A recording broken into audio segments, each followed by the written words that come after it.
Sorry, YouTube, having some technical difficulties on a Monday morning. No surprise.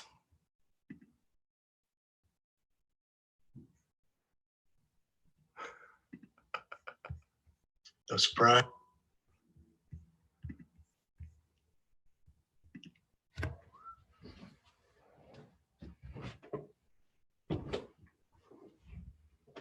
It's fairly centered. It'll work Good for enough. YouTube, right? Good enough.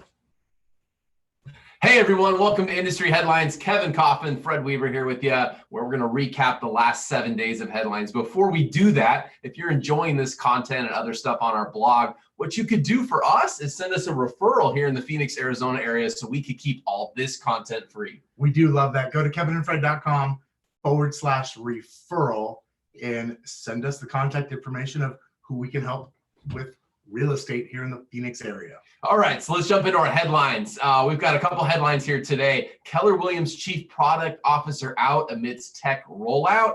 HomeSmart acquired a 650 agent indie brokerage called TriStar Realty.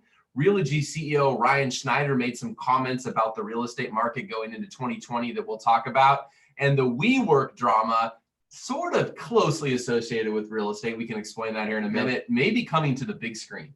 Yeah, so let's talk about first KW, Chief Product Officer out. That is a big deal, especially considering it happened, a month ago. And KW's president, Josh Team, actually denied it when Inman News had first, I guess, learned of the change. And he made a statement that there hadn't been, there's been no churn in the last 6 to 9 months, but that's a big deal when your chief products guys are out. So obviously you and I are not heavy technology guys. We could not be a chief product officer on any level. Couldn't qualify. However, I can tell you that's an important thing if you have a technology company. Here's the interesting part of Keller Williams technology. It's probably true of a lot of companies, but especially because Keller Williams is building technology for their agents. We could have behind us 100 Keller Williams agents right now, and 50 of them could adamantly tell us they love the Keller Williams technology that's been created. Another 50 could tell us that they hate it, and there's probably more like 30, and then a 40 that's in between, right? But it's very interesting when you see a brokerage get into the technology space, how you see people that love the brokerage now express their loyalty to the technology despite maybe how it works or doesn't work, or despite how they use it or don't use it. What's interesting with this announcement with me is just that some KW agents are bothered by this, some could care less. I guess it doesn't really matter if you're happy where you're at, that's fine. I just find it funny. What stuck out to me on this one is that Josh Team has been known from a technology standpoint to make some pretty, I think he's misunderstood. I'll just say that. He's made some statements that people have misunderstood. So anyway, these guys are out. It'll be interesting to see who they replace them with. Maybe we'll never know. Be interesting to see what KW Tech looks like in 2020. Maybe it'll catch up to the rollouts and to some of their previous announcements they said would be here in 2018. We'll see. Who knows? All right, HomeSmart acquires a 650 agent indie brokerage, TriStar Realty. That is a big acquisition. Yeah, really big acquisition. You know what also is interesting about HomeSmart is they're now nationally, I believe, at 9,000 agents, somewhere in the 9,000. I believe it was. Are they at 9,000? I think they're around 9, trying to go to 18. I can get clarity on that. HomeSmart, we do happen to know more than we just sounded like we know about HomeSmart. They started here in the Phoenix, Arizona area, right? So discount brokerage started here locally in Phoenix, like a lot of technology and other brokerages have expanded their footprint quite a bit. So anyway, to see them go pick up a 650 person brokerage, pretty interesting. That's a big deal. And regardless of what their current agent count is, they're saying, hey, in the next 3 years, our plan is to double it. So whether that's going from 9 to 18 or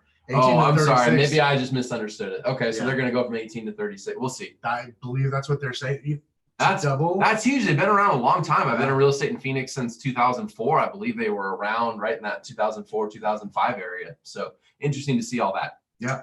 Realogy, I know this is a company you follow closely. You've done some interviews in the past with some of their folks. So the CEO of Realogy, Ryan Schneider, says the housing market itself is what he's most closely following and looking at going into 2020. What does that mean, or just define that for us maybe? Yeah, I think for him, and this was in the context of, he was answering a bunch of questions, and this came about like kind of what trends are you watching in 2020?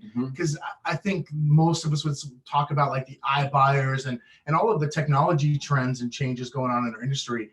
And Mr. Schneider, or Ryan, was saying, hey, you know what? We've had multiple quarters of improvement. He's excited about that. rates are low, the economy has been healthy for some time.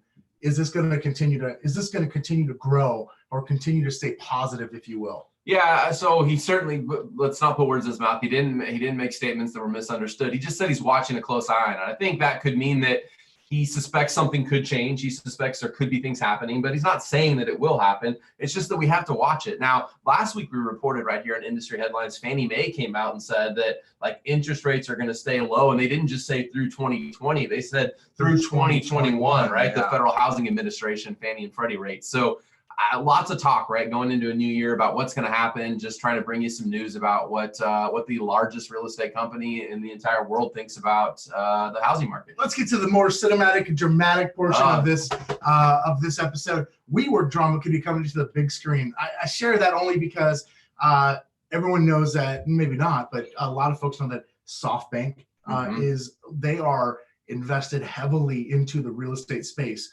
One of those is WeWork, right? They've now taken control of that company. The CEO, the founder has been removed or bought out, if you will. And that has created quite the drama, as they were going to go public by now. And what happens is the valuation is just fallen from the sky, which to me, it was always airy-fairy. I don't understand how they could have raised money at like a $60 billion valuation at one point.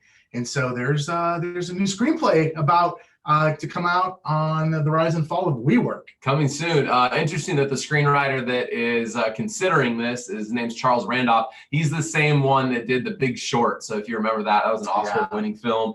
I love that film just because it really portrayed a lot of what we lived through back in 2008, 9, 10, 11, and 12 during the short sale, distressed property days. So thanks for joining us again for Industry Headlines this week. Any final closing thoughts, Kevin? Now we'll see you next week. Don't forget to visit kevinandfred.com/referral.